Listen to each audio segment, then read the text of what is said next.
me introduce the last virtual panel, which will be onboarding the next billion, not million, but billion players to P2E. The host and the moderator of this panel is Alexei from YGG.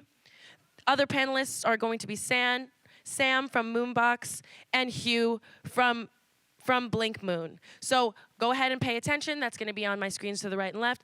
It has been an honor to be up here and be your MC. Thank you so much, and I hope you have a great rest of your day. Keep it sexy, keep it fun, keep it Miami, and most of all, we're going to make it, I swear. Hello, hello.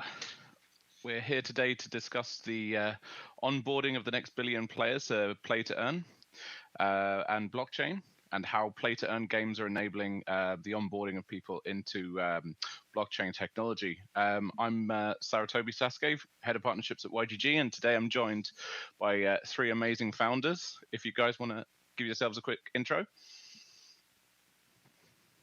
Yeah. Happy to go first. Hi everyone, my name is Tran. I'm currently in charge of product management and development side of things at Cyball. I'm one of the co-founder, has been with the team since the start. My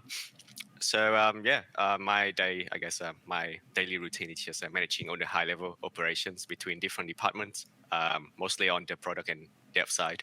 Although I do venture into the art side here and there, not an artistic guy.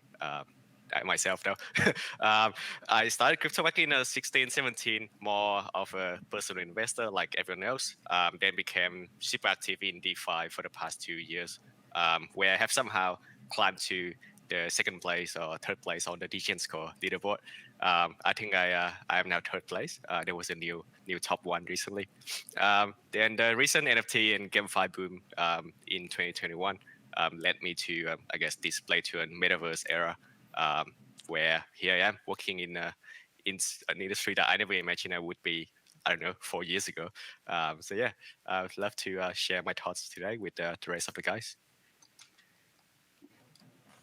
Hey guys, my name is Hugh Behroozy. I am the founder of a brand new startup called Blinkmoon Entertainment. We're working on a competitive alternative multiplayer game, taking advantage of the play-to-earn movement. I got into Axie Infinity and some other play-to-earn games quite early, and I've been just loving the explosion of growth in this space. We've been sort of pitching this project for a while now and taking it all around to traditional publishers and traditional methods. But you know what? I've seen the momentum that this space has, and we're really, really excited to kind of attract a lot of players from the traditional space into the play-to-earn space with our project. So I'd love to just share my vision on that. Hi, everyone. Thank you for having me here. So just a little background about our team and myself. My name is Sam. The team came from the traditional gaming kind of industry. What we used to do was would develop and publish games in the West. We have experience in publishing multi-million-dollar games on Facebook and on mobile platforms like Apple and Google. About 4 years ago, we kind of we saw CryptoKitties and we thought, you know what, this is the next big thing, blockchain gaming. So we kind of built a small team, and then we built our first game on Ethereum called Ether Online. We then built another gaming platform on the Tran blockchain and was lucky enough to be featured on the Binance Launchpad as well. And now we kind of taking our vision to the next step, creating a whole kind of gaming ecosystem and platform with the MOBOX platform. So what we do here is we take the best of DeFi yield farming, we combine it with our experience in gaming NFTs, and create a whole ecosystem where creators, game developers, artists, and NFT collectors, and most importantly, gamers can enjoy everything that we have on our platform.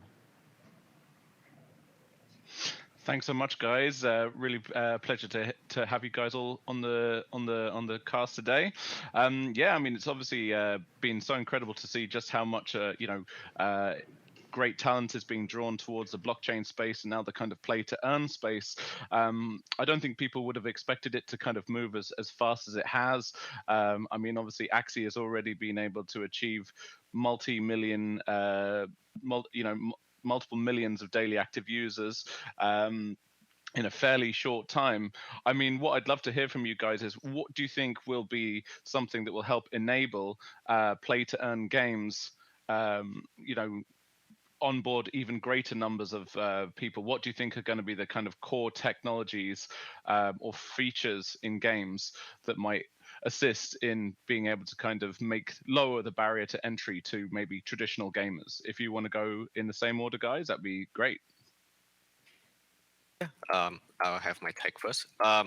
So currently, most of the games right now still consist of a lot of, I guess, somewhat crypto native users already. Not too many traditional users. The onboarding experience for games typically are very friendly these days. So games have evolved a lot for the past, 20 years or so. It's very easy to get into a new game.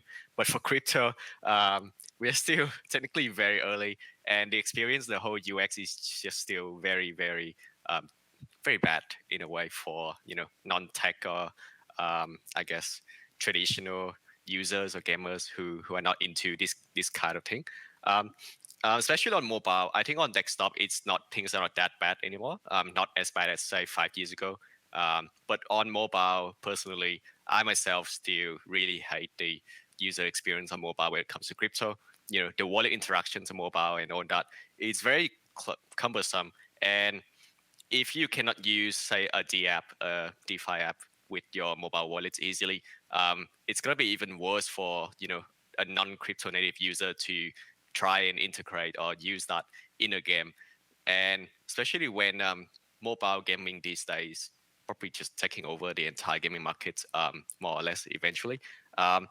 That is something that I would imagine is quite necessary and quite important for the next, millions or billions of users to come on board. For PC users, personally, I don't think it's going to be a big barrier of entry anymore, because as long as the onboarding instructions are clear enough, most of the PC users are quite used to signing up to a new account or registering a new wallet, for example, and just link it together with the game account, just start playing immediately. That process is very standard now. So I don't think there's any huge barrier of entry for PC there. It's really the mobile experience that's still bad. And this is just the UX side, obviously, not the financial side. Guys, what do you think?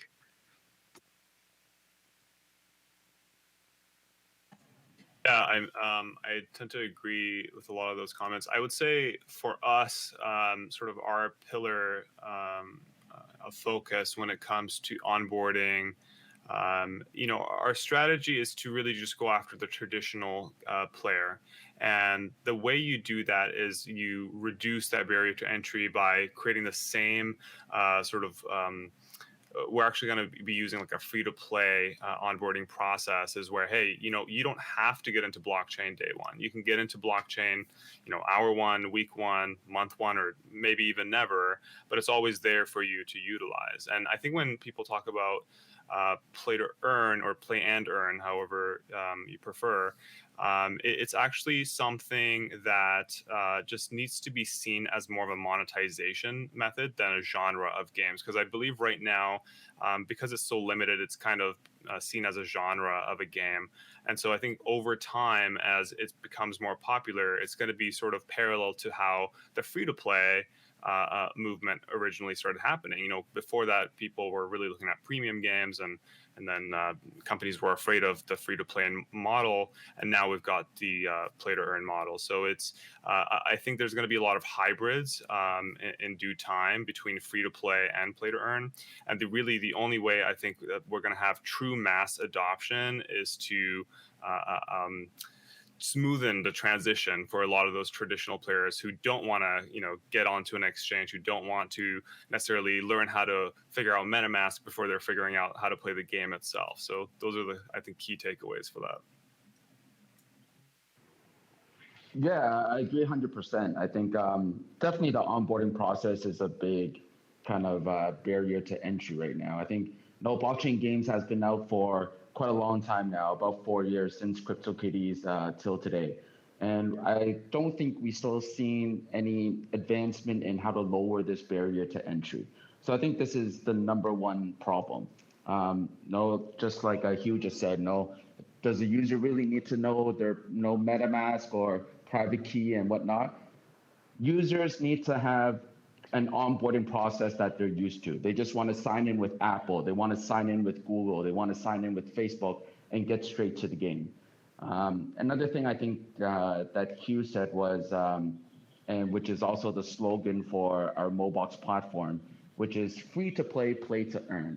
The reason why there's free to play games with in-app purchases is because this is the easiest way to onboard users. It's the quickest way to kind of get users, have them get a feel of your game, see if they like it or not before they actually start paying.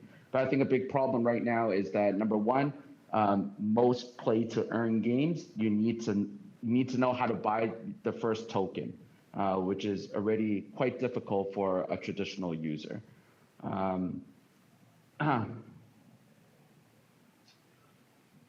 Yeah, sorry, I just lost my thought process there. Number two is, if it's not the token, then they have to learn how to buy an NFT in order to start playing the game. So I think this is where YGG kind of made a big splash in this whole kind of play to earn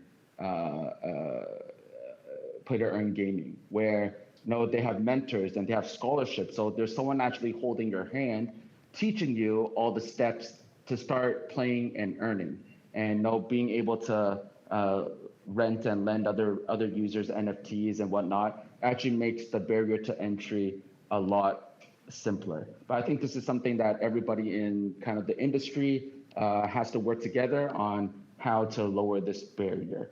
There's one more thing I want to add is that I think for us, in order to get into traditional gaming users, we need to understand that right now, most of the play to earn users are people who are looking to make more money, but not necessarily enjoying the game. So I believe that there needs to be more quality games that comes out before we can actually have a greater mass adoption for blockchain gaming. Yeah, I was just I'm glad to hear someone brought up the guild theme as something that it helps enable the onboarding of new players. Obviously, that's a real kind of core value of YGG and many other play to earn guilds. Just for if anyone isn't aware of that process, many games like Axie, for example, do require you to acquire a MetaMask wallet. In Axie's case now, also like a wallet on the Ronin sidechain, acquire 3 Axie NFTs before you can even play. And obviously, this is a very high barrier to entry. Play to earn guilds like YGG obviously allowed this to be much simpler by having people just come into a Discord server. You can then provide those players with a username and password. The players can then access the game without actually needing access to the underlying assets. There are some intrinsic issues to that, including it being a kind of trusted system, and it's going to be really interesting, I feel, to see how other games handle the issue of like trustless lending, because obviously for kind of very kind of viable play to earn economies, as much as I really would love to see, and I do hope to see kind of free to play, play to earn economies thrive, many of the kind of most successful probably will have still some kind of layers of like, if you pay more, you will earn more. So in my opinion, I do think like lending mechanics and the ability to delegate assets is going to be a really kind of key theme over the next year or so. I'd love to hear people's thoughts on kind of tech that helps enable like the lending of assets and maybe different mechanisms to kind of share the yield that's generated by NFT assets. Yep. I'll go first as usual. So the different mechanics, I suppose. Firstly, currently most of the guilds process is still quite labor intensive. I guess Ceritary and YGG and other guilds could appreciate the whole process and understand that best. Because for any new user to start playing, you need to set up a new account for them. and buy some NFTs and send to that account. And then every 14 days for Axie case, you have to log into that account and claim the rewards and distribute the split to user and the split to guilds accordingly.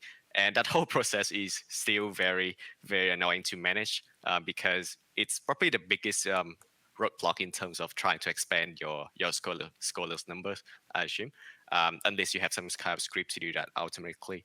But even then, yeah, those script and those dashboard, you gotta talk to the games or the platform that you are playing on directly to integrate most of the time because their own closed source, like running chain is still very closed source right now. It's very hard to do anything on your own. So for games, for Cyball personally, what we're doing is we are trying to optimize that process not just for one guild or one person, but for everyone. So we are going to integrate something we call silos, but in a few words, it is like an automated scholarship system where users or guilds who have extra NFTs can lend them out and allow other users to borrow them. In that process, the lender can set the split of the rewards, and the game will take care of the split automatically.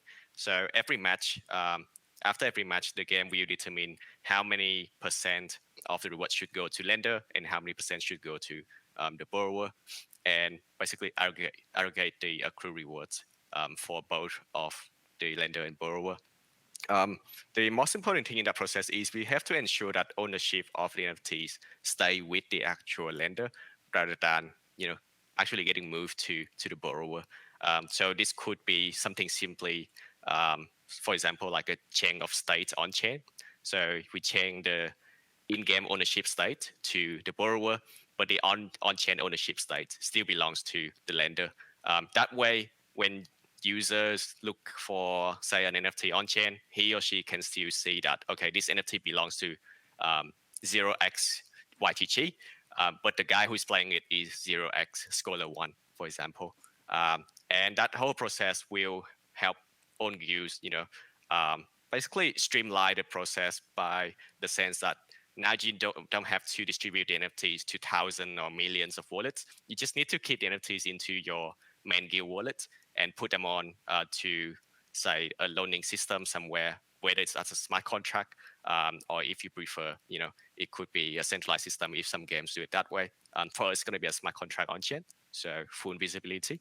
And that way it ensures that you don't have to hire, hundreds and hundreds of people to manage these wallets, where trust is super important there, because you could imagine 100 Axie wallets, each containing 3 Axies. That's 300 Axies, and is it 100 Cran or something? At the To be fair, depending on the nature of the Axies, it's quite a significant sum, and depending on how the market price moves, the value of those Axies could be quite considerable. And obviously it only gets worse if if those NFTs have, say, some rarity. Like for the case of our Cyball characters, we have a tier system where we have like bronze, silver, gold, platinum, and legendary class Cyblocks. So the trust in that process is very important there. So we just want to make sure that it's as trustless as possible, and just put out this decentralized loaning system for everyone to use, and to streamline the process for everyone. Yeah, I'm actually an Axie investor myself. I run my own little scholarship community, very, very small. But I've noticed, a lot of the automation opportunities that can come in the future. For our game, we have something we're calling hubs right now, in which we're not just looking at the one-sided relationship between the NFT owner and the person lending that asset, but also more of a group perspective as well, where the group of NFT holders or lenders can earn together by sort of combining their efforts and combining their NFTs in a pool. So without getting too much into that, I think it's a really interesting space to see what other games are going to be doing around the automation of the manager-scholarship relationship, because that is something that helps accelerate growth on these types of projects. And I think that's something that definitely creates organic growth as well. Yeah, so I think this is a great topic. I think how to make this whole kind of guild, make it more trustless and decentralized. So actually on the MOBOX platform, we already have something called the MOMO, which is the name of our NFTs, lend and rent system. So for those of you who aren't familiar with the platform, how it basically works is that you get to open mystery boxes, you get some NFTs. Each NFT has something we call the hash power. They stake it into a smart contract, and it starts farming MBOX tokens. But at the same time, while these NFTs are farming MBOX tokens, they can also be used across all the games on our platform. Currently, there are, I believe, 3 games that are on our platform, and 3 more to come by the end of February.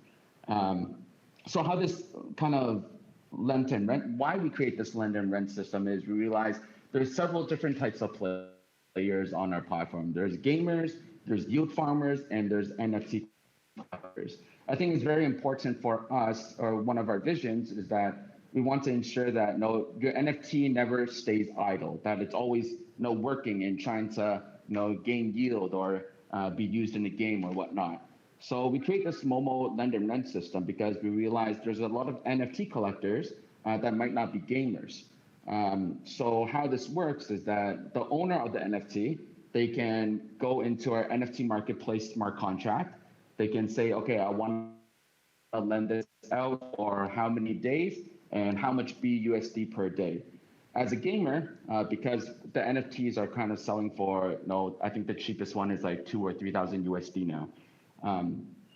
For a gamer, they might not have enough money to kind of buy these NFTs straight up. So what they can do now is go to this lend and rent system and go rent these NFTs for however many days, and they can use them across all the games. But while it's being lent out, the original owner still has that NFT staked in the MOBOX farming smart contract. So here you can see interoperability. So the NFT is working for me as the owner, but it's also working for the gamer as well. But we also have one issue here is that it's not free to play because you have to pay however much BUSD per day in order to rent it. So what we're developing right now, all through smart contracts, is something that are called decentralized autonomous guild. So an NFT collector or a gamer, they can create a guild and then create a smart contract for them. Within the smart contract, they can put their NFTs in there. They can accept other users to be a part of the guild and have their NFTs in there as well. So the whole kind of guild has these NFTs pooled together where everyone can use them throughout the games one way or another. So this is where kind of the free to play happens.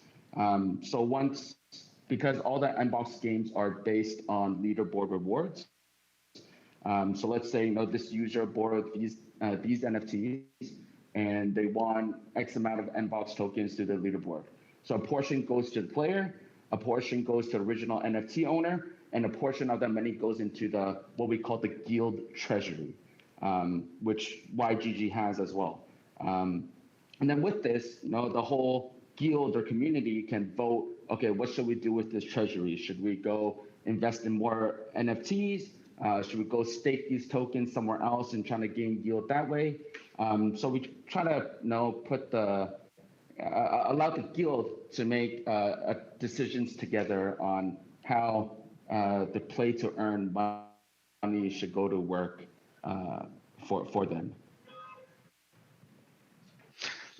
That's really great. It's definitely a kind of core theme to many of the conversations that I myself and many in the kind of YGG team, including primarily the investments team, have with new games and projects that we talk to, like what kind of mechanics and functionality is being built around that kind of piece. And it's going to be really exciting to see how that develops and whether there's going to be kind of overarching frameworks or smart contracts that get leveraged by multiple games. And obviously, it's maybe also going to be something that that we see like each individual game building out their own dedicated solutions around. A kind of quick question here, and I know this is quite a hard one, so forgive me about this one, but between like, if we look at, again, going back to the kind of core theme of onboarding, billions of players, what is going it just like this is kind of a basic question between like the kind of the earning piece and then the kind of quality of the game itself. Which do you think over the next year or so is going to be the kind of core driver of adoption? Is it going to be the quality of the games or the earning potential of those games that you think is going to drive a higher amount of adoption? Personally, and also, I guess, representing Cyball team's point of view, we believe that for the next sort of short term, I would say 1 to 2 years-ish, the earn part may still dominate, or rather be the motivation behind most of your standard retail users as to why they play a play-to-earn game. But it could become something more of almost like a full-time job where you have users or scholars playing multiple games per day instead of just Axie, for example, because eventually the yield will converge to a point where users or scholars will have to work through multiple games per day to boost that income, to maximize the income for them. And that 1 to 2 years will be quite crucial for these games with really simple, easy to understand, easy to follow mechanics to keep evolving, to try and keep up with the meta. Because for games traditionally, keeping up with the meta and taking feedback of community is the most important thing. But for a play-to-earn game, it's not just the game meta, but also keeping up with the economy somehow, to make sure that that yield is going to be sustainable, and that revenue is going to be fairly distributed back to the community. Because in traditional gaming, you have your revenues, 99% of it will go to the pockets of the devs, for example. But now those are actually going back to the gamers, the users themselves. So finding a way to keep that sustainable is very important. And then probably in 3 to 5 years, we'll have these, games with really hardcore mechanics that your traditional hardcore gamers usually love these days. I would imagine they would eventually take over. If games like, for example, Axie or even Cyball initially, if we do not evolve, if we do not try to make a stance for ourselves, then we will we'll start to fall back and just lose the market share there. So yeah, I would say for the next short term, 1 to 2 years, the earn part may still dominate quite a bit. I think to answer that question in regards to whether it's the blockchain side or the traditional sort of AAA game side, what you're seeing right now is a lot of sort of one-sidedness. You either get teams that are very, very blockchain heavy, or you get teams that are from the AAA space trying to jump into the space without really understanding the design elements that are required to be successful as a play-to-earn game. So I think it's just very important to find that right balance and find that middle ground. For us, what we're really trying to do is build a AA game with a AAA visual polish, but still be able to focus on some of the design elements that are really, really important to make play-to-earn viable for our project. So I think it's just finding that right balance is going to get us there for sure. Yeah, I think I agree with the both of you. I think in the short term, it's definitely going to be kind of the play to earn aspect because, to be honest, I think right now, most of these play to earn games or GameFi games or whatnot are focusing on kind of the crypto users.